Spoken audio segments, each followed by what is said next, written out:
Name is Mohammad Rizwan और आज का जो हमारा लेक्चर है बच्चों वो है एफएससी पार्ट 1 का यूनिट नंबर 1 से रिलेटेड। एफएससी पार्ट 1 के यूनिट नंबर 1 की एक्सरसाइज 1.1 हम लोग डिस्कस करने लगे हैं, लेकिन इस एक्सरसाइज को सीखने से पहले हमें ये कुछ प्रॉपर्टीज ऑफ रियल नंबर सीखना होगा। ठीक है बच्चों, तो प्रॉपर्टीज ऑफ रियल नंबर 1 हमारे पास क्या है, क्लोजर लॉ। एक हमने विद रिस्पेक्ट टू एडिशन देखना है और विद रिस्पेक्ट टू मल्टीप्लिकेशन भी से देखना है, इसको क्लोजर लॉ। अब देखते हैं क्लोजर लॉ हमें क्या बताता है। क्लोजर लॉ हमें कहता है फॉर ऑल, ये जो मैंने साइन लिखा है यह for all A B belongs to real number. अगर हमारे पास कोई दो नंबर्स हैं ए बी और वो बिलोंग करते हैं रियल नंबर्स को, ठीक है स्टूडेंट्स, तो हमारे पास हम देखते हैं कि क्लोजर लॉ में क्या कहता है। वो हमें कहता है अगर हम इन दोनों नंबर्स को ऐड करें, मैं कहता हूं a प्लस बी, ठीक है, दोनों को ऐड किया और इसका जो हमारे पास आंस आएगा बच्चों वो किसके इक्वल होगा, वो भी बिलोंग्स करेगा रियल नंबर्स को। ठीक है, ये है विद रिस्पेक्ट टू एडिशन। ठीक है, यानी कि इसकी मैं अगर आपको एग्जांपल दूं, मैं कहता हूं अगर 1 and 3 belongs to real number. मैं कहता हूं कोई दो नंबर हैं 1 and 3, वो दोनों किसको बिलोंग करते हैं, रियल नंबर को बिलोंग करते हैं। तो अगर मैं इन दोनों को ऐड करूं 1 प्लस 3 वो किसके इक्वल आ गया बच्चों, 4 के। तो 4 भी तो बिलोंग करता है रियल नंबर को, तो हम क्या कहेंगे 1 and 3 आर, ठीक है, 1 and 3 are both numbers are closed. ठीक है, with respect to closure law कि ये हमारे पास क्या है, क्लोजर लॉ होल्ड कर रहा है यहाँ। ठीक है, इन दोनों नंबर्स में। अब देख लेते हैं मल्टीप्लिकेशन में। तो मल्टीप्लिकेशन में क्या कहता है हमें, अगर हम कोई से दो नंबर ए बी, ठीक है, जो हमने क्या कहा रियल नंबर से बिलोंग करते हैं, इन दोनों को मल्टीप्लाई करते हैं तो इनका जो आंस आएगा वो भी हमारे पास क्या होना चाहिए, रियल नंबर से बिलोंग करना चाहिए। तो हमने 1 and 3 बिलोंग टू आर कहा था।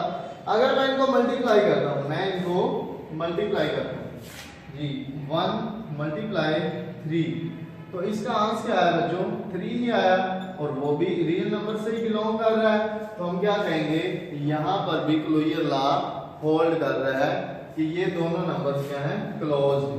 ठीक है, विद रिस्पेक्ट टू मल्टीप्लिकेशन। और यहां पर हमने क्लोजर लॉ देखा विद रिस्पेक्ट टू एडिशन। अब बात करते हैं नंबर 2 पे हमारे पास आता है एसोसिएटिव लॉ। तो ये हमें कहता है अगर हमारे पास कोई से 3 number, for example for R A B C, 3 numbers हैं वो बिलोंग करते हो किससे, रियल नंबर से। ठीक है, 3 नंबर कोई भी वो बिलोंग कर रहे हो रियल नंबर से। तो एडिशन के अंदर हम देखते हैं, एडिशन के अंदर ये कहता है कि इन तीनों नंबर्स को अगर मैं ऐड करूं a plus B plus C, ठीक है, अगर ये दो हमारे पास ब्रैकेट्स इन दो नंबर्स में हो, ठीक है, तो हम इन्हें क्या लिख सकते हैं, is equal to a plus B plus C. ठीक है, तो हम इस तरह से लिख सकते हैं। अब मैं इसको प्रूव करके दिखा देता हूं। अगर मैं कहता हूं if 1 2 3 belongs to real number, मैं कहता हूं कोई से 3 नंबर्स हैं, ये किससे बिलोंग करते हैं, रियल नंबर के सेट से। तो जी देखते हैं, मैं कहता हूं 1 प्लस 2 प्लस 3 किसके इक्वल है, 1 प्लस 2 प्लस 3 के। जी तो हम पहले ब्रैकेट वाले नंबर्स को सॉल्व करते हैं। 1 प्लस 2 क्या आ गया, 3 प्लस 3 किसके इक्वल आ जाएगा, 1 प्लस 3 प्लस 2 किसके इक्वल आ जाएगा बच्चों, 5 के। तो मैं क्या कह दूंगा 6 किसके इक्वल आ गया, 6 के। तो ये हमारे पास हम क्या कहेंगे, ये तीनों नंबर्स एसोसिएटिव लॉ को होल्ड कर रहे हैं विद रिस्पेक्ट टू एडिशन, यानी कि यहाँ पर एसोसिएटिव लॉ एग्जिस्ट कर रहा है। ठीक है, तो इसी तरह अगर मैं बात करूं मल्टीप्लिकेशन में, तो मल्टीप्लिकेशन में देखते हैं, for R A B C belongs to R, हम क्या लिख सकते हैं, ए बी एंड सी तीनों का मल्टीपल लिखना है। पहले अगर मैं दो नंबर्स में ब्रैकेट लगाता हूं, यानी कि पहले हम इनका मल्टीपल लेंगे, तो वो हम किसकी इक्वल लिख सकते हैं, ए मल्टीपल ऑफ बी सी। ठीक है बच्चों, तो इसको भी हम इस तरह से लिख सकते हैं। इसकी भी एग्जांपल मैं आपको बता देता हूं। हमने कोई 3 नंबर ले लिए, वो बिलोंग कर रहे हैं रियल नंबर्स को। अब मैं कहता हूं कि 1 मल्टीप्लाई 2 मल्टीप्लाई 3, ठीक है, किसके इक्वल लिख सकते हैं, 1 मल्टीप्लाई 2 मल्टीप्लाई 3, लेकिन ब्रैकेट्स हमने यहाँ पे लगानी है। तो हम पहले ब्रैकेट्स वाले नंबर को सॉल्व करते हैं। 1 मल्टीप्लाई 2 क्या आ गया, आंसर 2 ही आ गया, मल्टीप्लाई 3। इस तरह 1 मल्टीप्लाई 3 2 आर 6, तो 2 3 आर 6 इज इक्वल टू 6।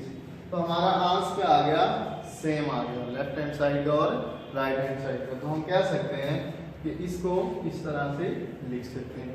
तो हम क्या कह देंगे, A B C associative law hold इन पे हो रहा है विद रिस्पेक्ट टू मल्टीप्लिकेशन। ठीक है बच्चों, तो ये हमारा एसोसिएटिव लॉ है विद रिस्पेक्ट टू मल्टीप्लिकेशन, और ये है associative law with respect to addition. अब आते हैं आइडेंटिटी जी। तो आइडेंटिटी के लिए हम क्या कहेंगे, अगर कोई 3 नंबर है, for example for R A B belongs to R, अगर मैं कहता हूं कोई से 2 नंबर बिलोंग कर रहे हैं रियल नंबर से, ठीक है, तो आइडेंटिटी एलिमेंट भी वहां पे एग्जिस्ट कर रहा होगा। ठीक है, तो एडिशन में हमारे पास मैं कहता हूं if A belongs to real number, अगर हमारे पास ए बिलोंग कर रहा है रियल नंबर को, then there exist identity element. अब 0, तो मैं कहता हूं 0 भी यहां पे रियल नंबर को बिलोंग कर रहा होगा। तो इसको हम क्या लिख सकते हैं, a plus 0 is equal to 0 plus a is equal to a। यानी कि अगर कोई नंबर रियल नंबर में बिलोंग कर रहा है, तो वहां पर एडिटिव आइडेंटिटी भी रियल नंबर में बिलोंग कर रही होगी, वहां पर मौजूद होगी।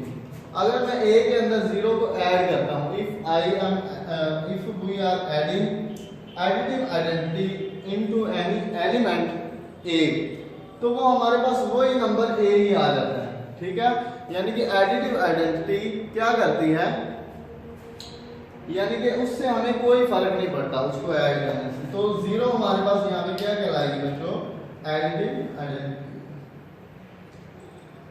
ठीक है, और इसको किसी भी नंबर में ऐड करने से कोई फर्क नहीं पड़ता, एडिटिव आइडेंटिटी। अब हम बात करेंगे मल्टीप्लिकेशन में। मल्टीप्लिकेटिव आइडेंटिटी क्या होती है, अगर मैं कहता हूं कोई number if b belongs to real number, अगर कोई नंबर b बिलोंग कर रहा है रियल नंबर को, तो यहां पर एडिटिव मल्टीप्लिकेटिव आइडेंटिटी भी मौजूद होगी रियल नंबर में। वो क्या होती है, 1। तो मैं कहूंगा देन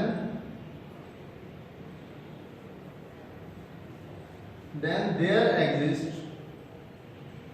ठीक है, 1 बिलोंग्स टू r।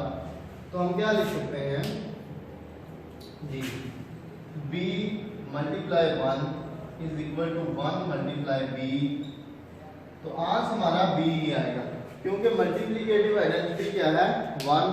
अगर कोई भी आइडेंटिटी एलिमेंट किसी भी नंबर के साथ मल्टीप्लाई होगा, तो वो हमारे पास कोई फर्क नहीं आएगा, वो ही नंबर हमारे पास रिजल्ट में आ जाएगा।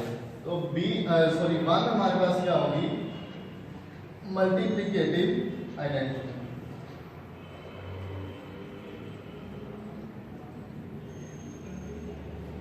चलें, अब हमने देख लिया कि आइडेंटिटी प्रॉपर्टी एडिशन में क्या होती है और आइडेंटिटी प्रॉपर्टी मल्टीप्लिकेशन में क्या होती है।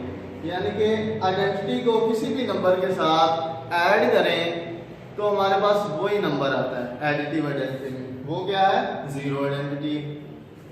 जीरो को एडिटिव आइडेंटिटी बोलते हैं। जबकि मल्टीप्लिकेशन में अगर मैं बात करूं तो वो हमारे पास वन क्या है, मल्टीप्लिकेटिव आइडेंटिटी है। वन को किसी भी नंबर से मल्टीप्लाई करें तो हमारे पास आंसर। जी स्टूडेंट्स, तो प्रॉपर्टीज ऑफ रियल नंबर में नंबर 4 पे हमारे पास आता है कम्यूटेटिव लॉ। क्या आता है बच्चों, कम्यूटेटिव लॉ। अब ये हमने with respect to addition and multiplication देखना है। तो देखते हैं, अगर मैं कहता हूं for all A B belongs to R, यानी कि रियल नंबर के सेट में से अगर हमारे पास कोई दो number A and B belong करते हैं रियल नंबर के सेट को, then commutative law with respect to addition हमें क्या बताता है, तो ये हमें बताता है बच्चों, तो हम इसको लिख सकते हैं a प्लस बी किसके इक्वल होगा, b प्लस a के। इसको भी हम लोग प्रूव कर सकते हैं। अगर मैं कहूं कि 1 एंड 2 बिलोंग कर रहे हो किसी भी रियल नंबर को, तो मैं क्या लिख सकता हूं, 1 प्लस 2 किसके इक्वल आ जाएगा, 2 प्लस 1 के, क्योंकि दोनों का आंसर क्या आएगा, 3 इज इक्वल टू 3, क्योंकि दोनों का आंसर तो सेम आ गया। तो ये हमारे पास कम्यूटेटिव लॉ प्रूव हो गया। तो ये हमारे पास क्या कहलाता है, commutative law with respect to addition. अब आते हैं मल्टीप्लिकेशन पे।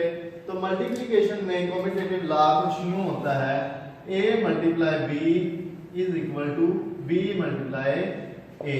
तो ये हमारा क्या कहलाता है बच्चों, multiplicative law, commutative law, multiplicative commutative law. ठीक है। अब इसके अंदर भी हम लोग देख सकते हैं, 1 को अगर मैं 2 से मल्टीप्लाई करूं, या हम कोई और नंबर ले लेते हैं। अगर मैं कहूं, चलो यही ले लें, 1 multiply 2 is equal to 2 multiply 1, तो आंसर तो हमारे पास वही आया, 2 इज इक्वल टू 2।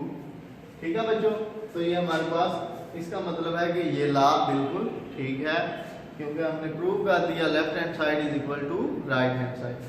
अब हम आते हैं इनवर्स लॉ की। इनवर्स लॉ में क्या बताता है, फॉर ऑल, अगर हमारे पास कोई भी number, for all A B belongs to real number, मैं कहता हूं कोई से दो नंबर बिलोंग करते हैं रियल नंबर के सेट को, देन चलें पहले हम बात करते हैं if A belongs to real number. अगर एक नंबर रियल नंबर के सेट में से है, यानी कि उससे बिलोंग करता है, देन तो इसी नंबर का इनवर्स, इसी नंबर का एडिटिव इनवर्स भी इसी रियल नंबर के सेट में पड़ा होगा। वो क्या होगा, एडिटिव इनवर्स माइनस ए। क्या होगा, माइनस ए भी बिलोंग करेगा रियल नंबर के सेट को। ठीक है। और इनवर्स, इनवर्स क्या करता है, उस नंबर को खत्म कर देता है। जी फॉर एग्जांपल मैं कहता हूं a के अंदर मैं उसका इनवर्स ऐड करूं, a प्लस माइनस ए, तो ये हमें आंसर क्या देगा, ये हमें 0 देगा, और जो कि 0 हमारे पास क्या है, एडिटिव आइडेंटिटी है। ठीक है। तो ये हमारा क्या कहलाता है बच्चों, ये हमारा इनवर्स लॉ कहलाता है कि अगर कोई एक नंबर रियल नंबर के सेट को बिलोंग करता है तो वहीं पर उसका इनवर्स भी एग्जिस्ट करता है। ठीक है।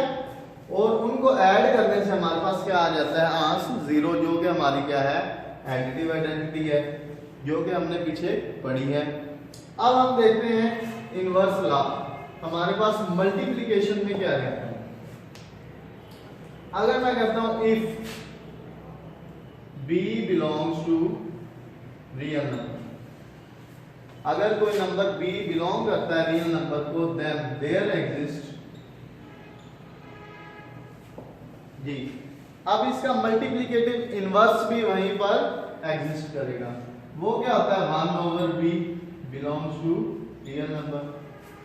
तो b का मल्टीप्लिकेटिव इनवर्स क्या होगा, 1 ओवर b, जो कि वहीं पर रियल नंबर के सेट में एग्जिस्ट कर रहा हो। ये हमें क्या बताता है, inverse law with respect to multiplication.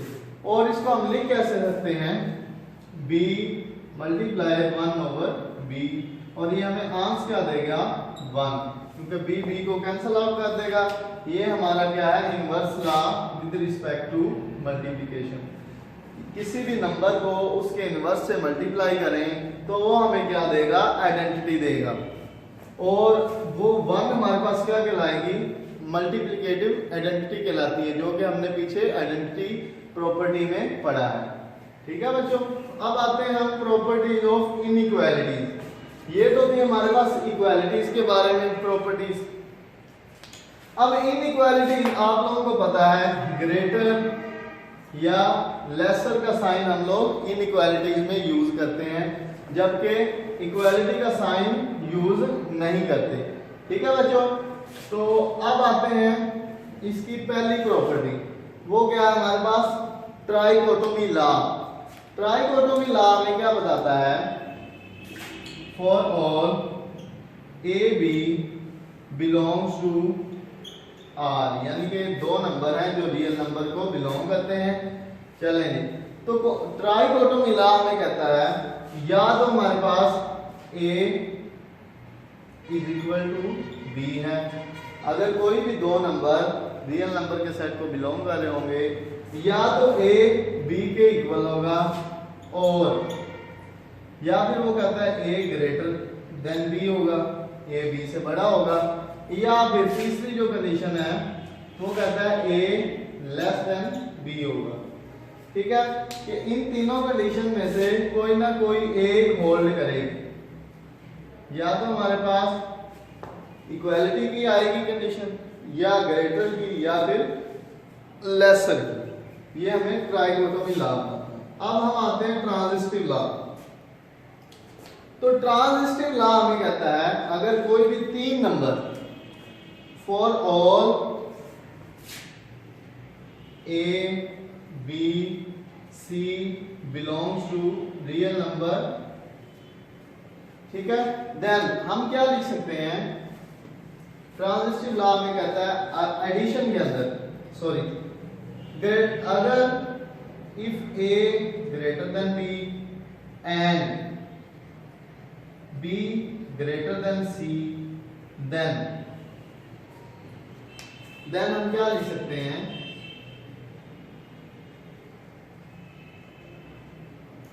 a greater than c, कि अगर a b से बड़ा हो और b बड़ा हो c से ग्रेटर हो, तो हम क्या कह सकते हैं डायरेक्टली, ये a ग्रेटर देन होगा इस c से। ठीक है बच्चों, और इसका दूसरा पॉइंट हमें क्या बताता है, इफ, अगर मैं कहूं if a less than b and b less than c, तो हम क्या कह सकते हैं कि a डायरेक्टली लेस होगा c से, then a less than c। ठीक है बच्चों, कि अगर a लेसर है b से और b लेसर है c से भी, तो हम क्या देंगे कि a जो है ना वो लेस देन होगा c से डायरेक्टली, ये a इस c से लेसर होगा। तो ये हमारे पास कंडीशन क्या है, ट्रांजिस्टिव लॉ में बताते हैं। चलिए अब आते हैं एडिटिव प्रॉपर्टी। अब एडिटिव प्रॉपर्टी में बच्चों वो कहता है, for all a b belongs to r, अगर कोई दो नंबर रियल नंबर से बिलोंग कर रहे हो एंड हमें पता हो a ग्रेटर देन b है, a क्या है b से बड़ा है, तो हम दोनों साइड पे, लेफ्ट साइड पे भी और राइट साइड पे भी कोई भी नंबर ऐड कर सकते हैं। या मैं कह दूं and c belong to real number, कोई भी c भी हमारे पास नंबर है जो कि रियल नंबर के सेट से बिलोंग करता है, तो हम लिख सकते हैं a plus c greater than b plus c, यानी कि ग्रेटर देन के साइन को या लेस देन के साइन को कोई फर्क नहीं पड़ेगा अगर हम लेफ्ट साइड पे भी कोई नंबर ऐड कर देंगे और राइट साइड पे। ठीक है, तो अब हम बात करते हैं मल्टीप्लिकेटिव प्रॉपर्टी की other form, for all a b belongs to r, या एक और नंबर c भी इसके अंदर बिलोंग करता है रियल नंबर के सेट से, तो मैं क्या लिख सकता हूं, अगर मेरे पास दिया हुआ हो a लेस देन b, तो मैं कोई तीसरा नंबर यहाँ पे अगर a के साथ और b के साथ मल्टीप्लाई करूँ तो लेस या ग्रेटर देन के साइन को कोई फर्क नहीं पड़ता जी। तो हम लोग लिख सकते हैं c multiply a less then, ठीक है बच्चों, c multiply a less than c multiply b, यानी कि a और b के साथ हमने लेफ्ट साइड पे c को मल्टीप्लाई किया, लेकिन लेस देन का साइन वैसे का वैसा ही। इसी तरह ग्रेटर के अंदर भी हम लोग लिख सकते हैं। तो ये कौन सी प्रॉपर्टी है? मल्टीप्लिकेटिव प्रॉपर्टी है। किसकी? प्रॉपर्टीज ऑफ इनइक्वालिटीज में से। ठीक है बच्चों, तो अब हम आते हैं क्वेश्चंस की तरफ जी स्टूडेंट्स। तो अब हम आते हैं एक्सरसाइज 1.1 के क्वेश्चन नंबर 1 की तरफ। क्वेश्चन नंबर 1 की स्टेटमेंट में वो कहता है which set have closure property with respect to addition and multiplication. अब हमने क्वेश्चन नंबर 1 का पार्ट नंबर 4 करने जा रहे हैं, जिसके अंदर उसने हमें एक सेट दे दिया है 1 -1। मैं कहता हूं लेट, इसके सॉल्यूशन में let a is equal to 1 and -1। अब ये सेट है, हमने एडिशन के अंदर भी चेक करना है कि क्लोजर प्रॉपर्टी को होल्ड करता है या नहीं। इसी तरह हमने मल्टीप्लिकेशन में भी चेक करना है कि ये सेट के अंदर जो एलिमेंट्स हैं वो क्लोज्ड हैं या नहीं, कि क्लोजर प्रॉपर्टी को होल्ड करते हैं या नहीं। तो सबसे पहले हम बनाते हैं इसका एडिशन टेबल। क्या बनाते हैं बच्चों? जी एडिशन टेबल। एडिशन टेबल के अंदर देखते हैं जी, एडिशन टेबल हमें क्या बताएगा? एडिशन टेबल को ड्रा करना है आप लोगों ने कुछ इस तरह से। यहाँ पे एडिशन का साइन यानी कि प्लस का साइन आपने लिखना है, और यहाँ पे हमने क्या करने हैं? नंबर्स लिखने हैं। अगर यहाँ पे एक एलिमेंट होता तो एक ही लिखना था। अब यहाँ पर दो एलिमेंट है 1 एंड -1। अब 1 को लिखने के लिए यहाँ 1 और यहाँ पे -1 लिखते हैं। इसी तरह हमने यहाँ पे 1 एंड यहाँ पे हमने क्या लिखना है बच्चों? -1। अब 1 को जब मैं 1 के अंदर ऐड करता हूं तो यहाँ पर मेरे पास आंसर क्या आता है बच्चों? वो आता है, जब मैं 1 के अंदर ऐड करता हूं तो आंसर आता है 2। 1 को -1 के अंदर ऐड करता हूं तो आंसर आता है हमारे पास 0। इसी तरह -1 को जब हम 1 के अंदर ऐड करते हैं तो आंसर आता है हमारे पास 0। और -1 को ऐड करना है हमने -1 के अंदर, तो हमारे पास आंसर क्या आएगा? -2। तो हमने देखा कि 1 और 1 को ऐड करने से जो नंबर आ रहा है वो 2 आ रहा है, और 2 बिलोंग नहीं कर रहा a को। तो हम क्या कहेंगे कि ये हमारे पास क्लोजर प्रॉपर्टी होल्ड नहीं कर रही। Is equal to 2 and does not belongs to set a। Closure तो हमें क्या बताता था? किसी भी दो नंबर्स को ऐड करें, ठीक है, तो वो भी उस सेट से आपके पास क्या करना चाहिए? बिलोंग करना चाहिए। a प्लस b को ऐड करने से जो नंबर आएगा वो भी सेट a के साथ बिलोंग करता होगा। तो फिर हम क्या कहते हैं? क्लोजर प्रॉपर्टी होल्ड कर रही है। अब यहाँ पे क्लोजर प्रॉपर्टी बच्चों होल्ड नहीं कर रही। इसी तरह -1 भी हमने देखा, -1 को जब मैं ऐड करता हूँ तो -1 के साथ, ठीक है, तो रिजल्ट में हमारे पास जो आंसर आता है वो -2, और वो भी does not belong to set a। तो हम क्या कहेंगे? Set A does not hold, ठीक है, does not have closure property with respect to addition. ठीक है, A does not have closure property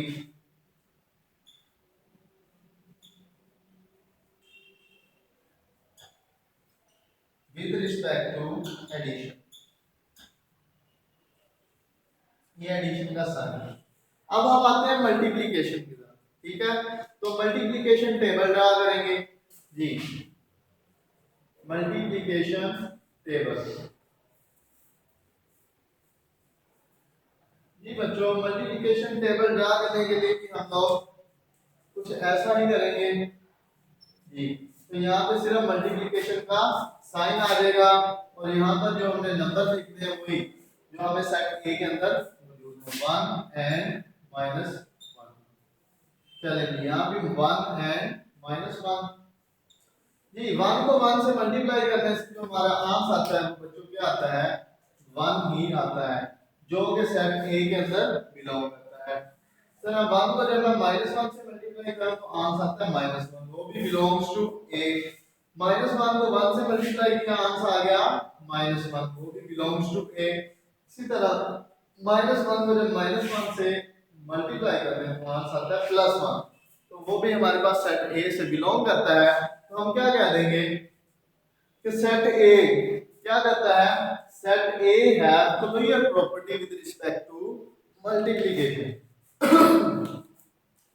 A have ठीक है this implies that A have collinear property